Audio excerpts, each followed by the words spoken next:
বাংলা সিনেমার ইতিহাসে এক নাম, যিনি আজও কোটি হৃদয়ে জেগে আছেন, যিনি চলে গিয়েও থেকে গেছেন সময়ের গণ্ডি পেরিয়ে, তিনি সালমান শাহ।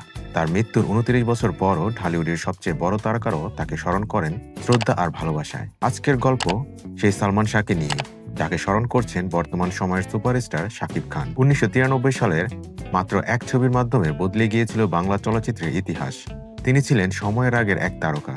তার ফ্যাশন, তার চুলের স্টাইল, তার সংলাপ, এমনকি তার চোখের দৃষ্টি, সবকিছুই হয়ে উঠেছিল ট্রেন্ড। কিন্তু সালমান শাহর মৃত্যু যেন একটি অধ্যায় শেষ করে দিয়েছিল বাংলা সিনেমার স্বপ্ন। ২৯ বছর পরও মানুষ তাকে ভুলতে পারেনি। এই অমর নায়ককে নিয়েই এবার মুখ খুললেন শাকিব খান। শাকিব খান বলেন, আমি যখন ছাত্র স্কুলে পড়ি তখন প্রথম সিনেমা দেখেছিলাম সালমান ভাইয়ের। তার কণ্ঠে ছিল এক অনুরাগের সুর। শাকিব জানান, তখন থেকেই সালমান ভাই আমার প্রিয় অভিনেতা ছিলেন। আমি তার সিনেমা দেখতাম, তার মতো চুল রাখতাম, তার মতো পোশাক পরতাম।